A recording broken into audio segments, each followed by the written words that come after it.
kita sudah belajar tentang tekanan hidrostatis atau tekanan pada zat cair.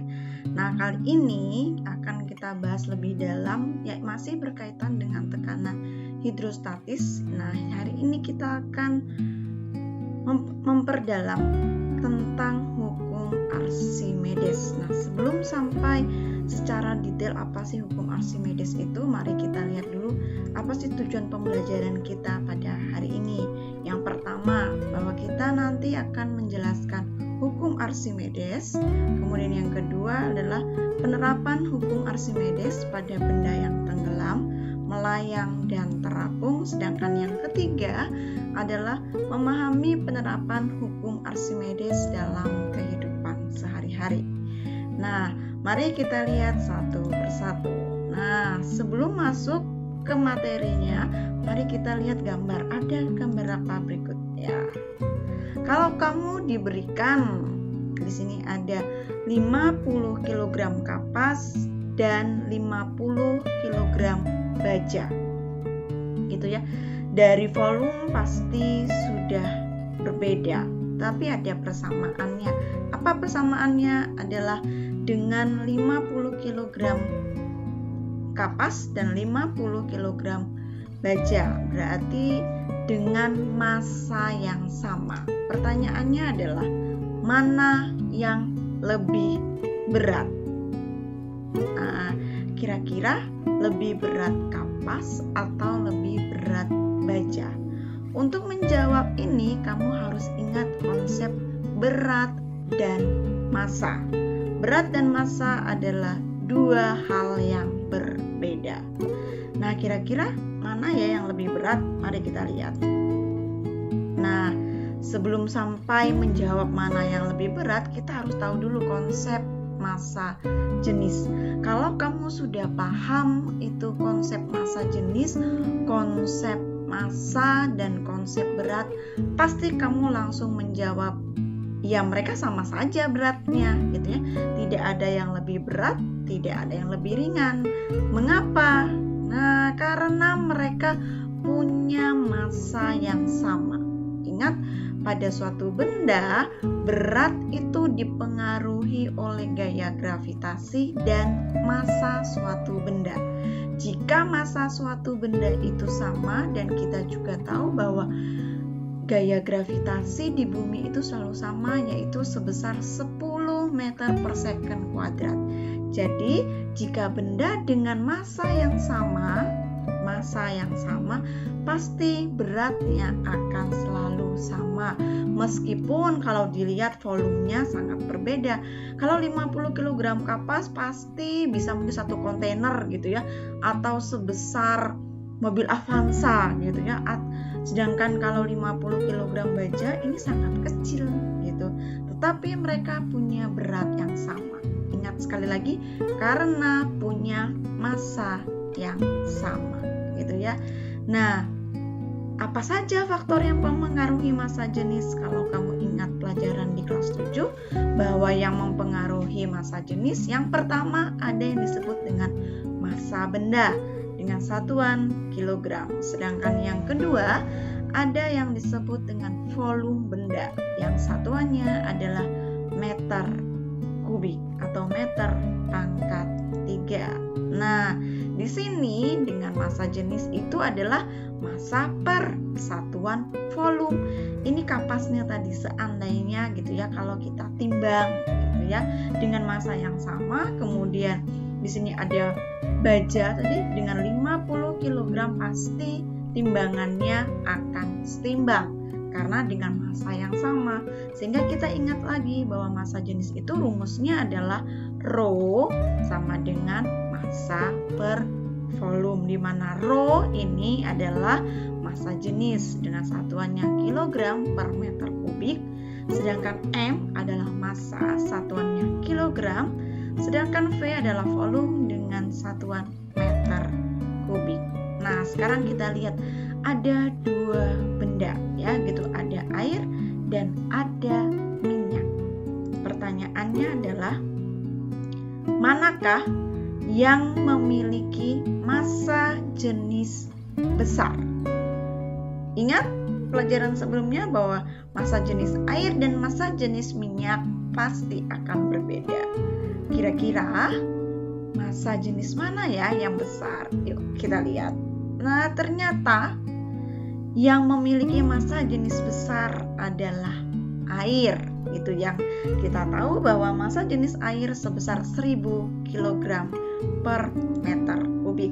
Sedangkan massa jenis minyak adalah 800 kg per meter kubik.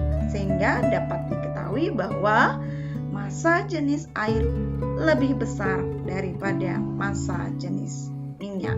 Nah, dengan memahami tadi konsep massa jenis, nah sekarang kita akan mempelajari hukum Archimedes. Nah, sebenarnya apa sih hukum Archimedes? Hukum Archimedes adalah jika benda dicelupkan, entah itu bendanya sebagian atau seluruhnya, ke dalam zat cair, maka benda itu akan mendapatkan gaya ke atas atau gaya apung yang besarnya sebesar berat zat cair tersebut.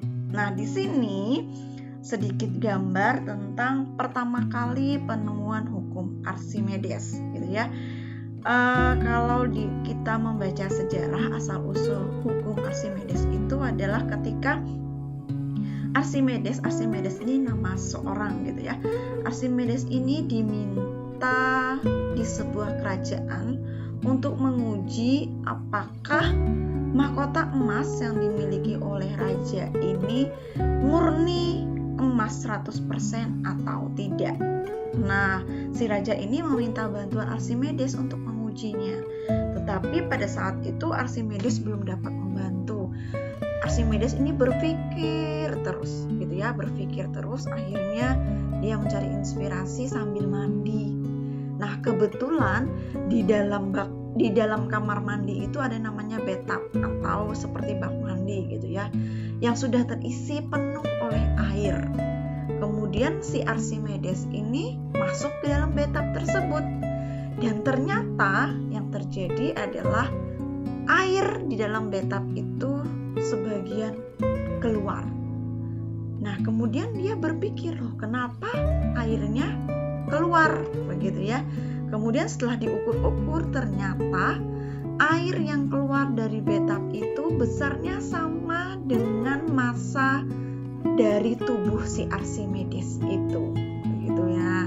Ini asal mula diketahuinya hukum Archimedes, begitu ya. Nah, sehingga kalau kita lihat, kita animasikan ke dalam kehidupan sehari-hari. Kalau kita lihat di sini ada gelas yang berisi air dengan volume segini, gitu ya. Kita namakan V1. Kemudian kita masukkan batu ke dalamnya. Gitu. Ternyata terjadi pada gambar 2. Ya, di sini pada gambar 2 ada volume. Kalau ada volume yang masuk berarti ada berat di sana yang kita simbolkan dengan W. Tetapi ada juga gaya ke atasnya. Nah, gaya ke atas ini yang menyebabkan air dalam bathtub yang digunakan Archimedes tadi keluar, gitu ya, sehingga terjadi perbedaan volume di dalam gelas tersebut, gitu ya. Nah, kalau dilihat, ini tadi, sekarang kita lihat dengan animasi yang berbeda, gitu ya. Ada benda yang jika ditimbang di udara, artinya massa ketika dia berada di udara itu sebesar 2 kg. Kemudian benda yang ini kita celupkan ke dalam air. Nah, dicelupkan ke dalam air dengan massa 2 kg tadi. Ternyata airnya tumpah, gitu ya, di sini. Airnya tumpah ke sini. Nah, airnya tumpah. Kemudian ternyata tumpahannya pun, gitu ya, ternyata tumpahannya sebesar 2 kg. Berarti air yang tumpah itu seberat benda yang masuk ke dalam zat cair tersebut. Nah, sehingga kalau kita lihat persamaan Archimedes itu, ada yang namanya FA sama dengan WBU dikurangi WBA. Nah, di sini FA itu adalah gaya apung, sedangkan WBU itu berat benda di udara, artinya bahwa ketika benda belum dicelupkan atau belum dimasukkan ke dalam zat cair.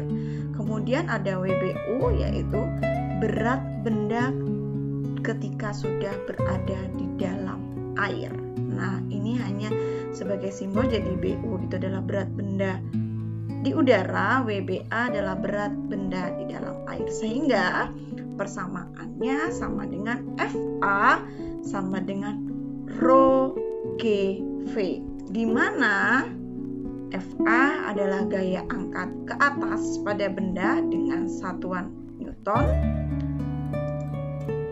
sedangkan rho adalah massa jenis zat cair yang satuannya adalah kilogram per meter kubik. V adalah volume benda yang tercelup. Ingat, volume benda yang tercelup yang satuannya meter kubik. Dan yang terakhir ada percepatan gravitasi dengan satuan meter per second kuadrat. Nah, sekarang apa kaitannya hukum Archimedes pada benda yang mengapung, melayang, dan tenggelam? Nah, kita lihat bahwa keadaan benda di dalam air itu bisa terjadi 3 kemungkinan. Yang pertama adalah mengapung, melayang, atau tenggelam. Kalau mengapung berarti benda itu sebagiannya berada di atas permukaan air, sedangkan sebagian benda lagi itu yang tercelup di dalam air.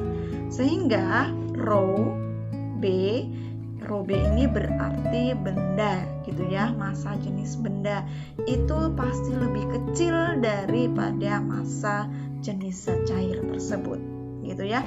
Kita lihat berarti beratnya massa dikali gaya gravitasi, makanya massanya berapa, sehingga diketahui bahwa FA berarti gaya ke atasnya itu adalah volume dikali massa jenis benda yang tercelup gitu ya, massa jenis benda cair tersebut dikali G, sehingga FA sama dengan W.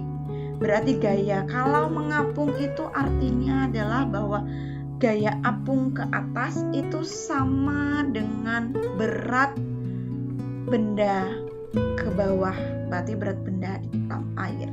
Nah, bagaimana dengan situasi yang kedua, yaitu situasi melayang? Ya, tetap pada melayang juga ada gaya ke atas dan juga ada berat. Nah, kalau melayang itu berarti dia bendanya itu berada di tengah-tengah air, begitu ya. Sehingga bahwa dikatakan bahwa di sini rho benda sama dengan rho zat cair. Kalau pada mengapung tadi bahwa rho benda lebih kecil daripada massa jenis zat cair. Sedangkan melayang itu adalah massa jenis benda sama dengan massa jenis zat cair. Sehingga gaya ke atasnya atau gaya apungnya pun akan sama besar dengan berat benda. Nah, bagaimana dengan situasi yang terakhir, yaitu situasi ketika benda itu tenggelam? Kalau ketika benda itu tenggelam, dapat kita lihat bahwa massa jenis benda lebih besar daripada massa jenis zat cair. Sehingga gaya apungnya pasti lebih kecil daripada bendanya. Nah, sekarang kita lihat apa sih penerapannya gitu ya. Contoh penerapan dalam hukum Archimedes yang bisa kita temukan sehari-hari. Yang pertama ada yang namanya kapal selam. Nah, kapal selam ini punya bentuk yang unik gitu ya. Dan di dalam kapal selam ini punya tangki. Apa sih fungsi dari tangkinya? Itu untuk menyimpan udara dan air gitu ya. Tujuannya adalah supaya bisa mengurangi atau menambah massa dari kapal selam tersebut, sehingga kapal selamnya bisa diposisikan mengapung, melayang, atau tenggelam. Nah, tangki ini harus diperhatikan. Nah, pengisiannya juga harus diperhatikan. Nah, ketika kapal selam itu ingin tenggelam, berarti tangki dari kapal selam itu harus diisi air sampai penuh, gitu ya. Kita ingat bahwa ketika benda itu tenggelam, berarti massa jenis benda itu lebih besar daripada massa jenis zat cair, sehingga tangkinya diisi air sampai penuh. Nah, kemudian kapan kapal selam itu ingin melayang? Nah, kalau kapal selam itu ingin melayang, berarti tangkinya tadi diisi sebagian air dan sebagian lagi diisi oleh udara. Nah, kemudian yang terakhir adalah ketika si kapal selam itu ingin mengapung, berarti tangkinya itu semua diisi penuh oleh udara. Nah, sedangkan untuk contoh yang kedua ada kapal laut. Kalau kamu melihat kapal laut gitu, kenapa ya kapal laut itu tidak tenggelam? Padahal bahan pembuatan kapal laut itu dari baja, gitu ya. Dari baja yang kalau diukur ya masanya sangat besar, begitu. Tapi kenapa kapal laut itu tidak tenggelam? Kita ingat bahwa kapal laut punya yang namanya lambung kapal yang berada di bawah ini, gitu ya. Lambung kapal ini, lambung kapal ini sengaja dibuat berongga supaya udara bisa tetap berada di lambung kapal itu. Jadi lambung kapal itu diisi oleh udara, sehingga ketika ada udara di dalam lambung kapal terjadi yang namanya gaya ke atas, begitu ya, yang menyebabkan kapal tidak tenggelam, sehingga massa jenis dari kapal laut itu lebih kecil dari massa jenis air laut. Nah, sedangkan contoh yang berikutnya bisa kita lihat ada yang namanya jembatan ponton, gitu ya. Jembatan ponton ini biasanya diletakkan pada sungai atau danau yang tidak mengalir, dalam artian bahwa airnya itu tenang, gitu ya, hanya menggenang gitu, tidak mengalir. Sehingga jembatan ini itu disusun oleh drum-drum yang besar yang tertutup rapat. Nah, jangan sampai bolong. Mengapa? Kalau sampai bolong ya nanti bisa tenggelam karena air bisa masuk, gitu ya. Sehingga drum-drum yang bolong ini yang besar ini tidak bolong, tertutup rapat agar di dalamnya itu tetap terkondisi udara, gitu ya, sehingga dia tetap mengapung gitu, sehingga kita bisa melewati jembatan tersebut. Nah, itu tadi sebagian kecil dari contoh penerapan hukum Archimedes. Nah, sekarang kita mau melihat contoh hukum Archimedes itu kalau dalam perhitungan, gitu ya. Kita gunakan persamaan yang sudah kita lihat lagi. Sekarang kita lihat soal yang pertama. Sebuah batu dengan volume 1 meter kubik tercelup seutuhnya di dalam air dengan massa jenis 1000 kg per meter kubik. Jika percepatan gravitasi bumi 10 meter per second kuadrat, tentukan besarnya gaya ke atas yang dialami batu. Nah, sebelum mengerjakan jangan lupa harus ada yang namanya data, gitu ya. Apa sih yang diketahui? Di sana ada volume. Volume dari bendanya itu adalah 1 meter kubik. Ingat, dia tercelup semua, gitu ya, tercelup semua. Entah dia itu melayang atau tenggelam. Kalau mengapung pasti bukan. Mengapa bukan? Karena di sini seutuhnya, sedangkan mengapung itu kan sebagian berada di permukaan air dan sebagian di dalam air. Berarti ini bisa saja bendanya ini melayang atau bendanya tenggelam. Nah, apalagi yang diketahui massa jenis. Massa jenis itu diketahui ada simbol rho gitu ya. Rho itu berbeda dengan P. Ya. Di sini rho-nya 1000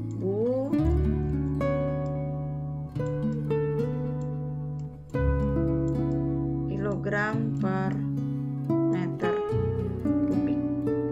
Apalagi yang tadi ada percepatan gravitasi, berarti G ya. 10 meter per second kuadrat. Jika di dalam soal tidak diketahui gaya gravitasinya atau percepatan gravitasinya, kamu tidak perlu bingung, karena percepatan gravitasi itu nilainya pasti, yaitu 10 meter per second kuadrat. Nah, sedangkan yang ditanyakan adalah gaya ke atas, atau yang kita tahu tadi adalah FA gitu ya. Nah, ini yang ditanyakan, FA-nya berapa. Nah, kita tahu bahwa FA gitu ya, tadi ya kita tahu bahwa FA sama dengan rho G dikali V gitu ya. Ingat, karena bendanya tercelup semua ya berarti volumenya semua gitu ya. Kita masukkan, ini mudah, 1000 kali 10 meter per second kuadrat kali 1. Nah, sama dengan 10.000 Newton. Ya.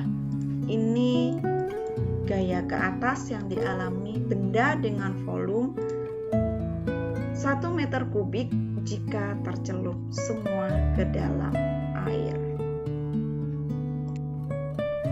Nah, sekarang kita lihat untuk contoh soal yang kedua. Sebuah balok kayu yang memiliki volume 12 meter kubik sedang terapung di atas minyak. Nah, kalau tadi air, sekarang minyak. Pasti massa jenisnya berbeda gitu ya. Massa jenis sebesar 750 kg per meter kubik. Apabila sepertiga dari balok kayu tersebut muncul di permukaan minyak, maka berapakah gaya tekan ke atas yang dimiliki oleh balok kayu tersebut? Ya, berarti kalau di sini dikatakan bahwa sepertiganya berada di permukaan, muncul di permukaan, berarti bisa dikatakan bahwa benda ini adalah mengapung. Nah, sudah Bu Asri buatkan gambar. Sepertiganya mengapung, maksudnya bendanya mengapung, sepertiga benda itu muncul di permukaan, berarti tidak tercelup oleh air. Sedangkan 2/3-nya tercelup oleh air, gitu ya. Jangan lupa selalu kita menuliskan datanya dulu. Nah, sekarang ingat, volumenya ada 12 meter kubik, gitu ya. Sedangkan massa jenis minyaknya 750 kg per meter kubik, gitu ya. Ingat, di sini tidak diketahui percepatan gravitasi. Jangan bingung, langsung saja kamu tulis bahwa percepatan gravitasinya ya sebesar 10 meter per second kuadrat, gitu ya. Nah, sekarang kita hitung. Nah, sekarang kita hitung. Ingat ya bahwa yang tercelup itu hanya 2/3-nya saja, sedangkan 1/3-nya tidak tercelup. Berarti apakah volume yang kita pakai untuk menghitung gaya ke atasnya 12 meter kubik tersebut? Nah, hati-hati gitu ya. Di sini tidak 12 meter kubik. Mengapa? Karena volume 12 meter kubik ini adalah volume seluruhnya, gitu ya, volume benda seluruhnya. Padahal yang mau kita hitung itu hanya volume yang ini. Nah, volume sepertiganya volume 2/3-nya saja, sehingga volumenya itu, nah misalnya volume benda tercelup, berarti misalnya kita beri simbol BC gitu ya. Nah, karena yang tercelup hanya 2/3, ya kita di sini 2/3 kali 12 gitu ya. Nah, dikali 12 berarti di sini sama dengan 12, ini misalnya di sini 4 gitu ya, berarti 8 meter kubik. Nah, sekarang baru bisa kita hitung. Berarti yang kita gunakan untuk menghitung adalah yang 8 meter kubik ini gitu ya. Nah, berarti FA sama dengan rho K kali V. Nah, masukkan rho-nya adalah 750 kali gitu ya. Gravitasinya 10 kali 8, bukan 12 ya, karena tidak semuanya tercelup. Nah, 750 kali 10, 7.500 dikali 8, ini 60 ya.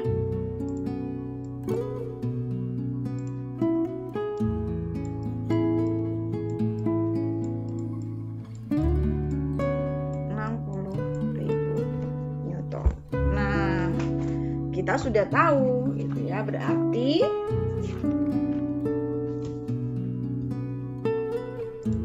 gaya ke atas dari benda yang mengapung ini sebesar 60.000 Newton. Nah, sekarang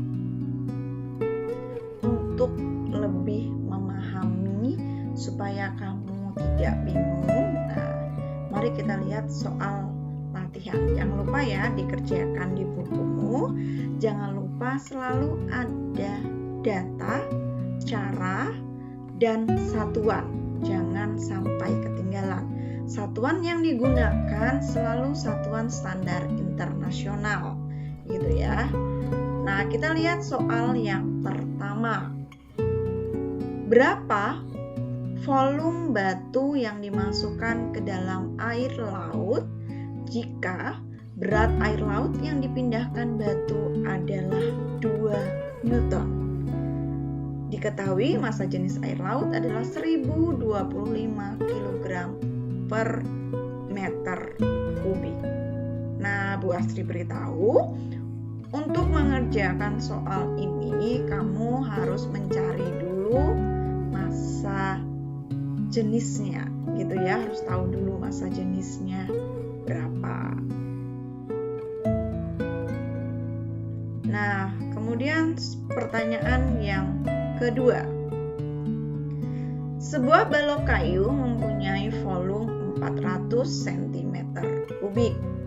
Dicelupkan ke dalam air yang massa jenisnya 1000 kg meter kubik.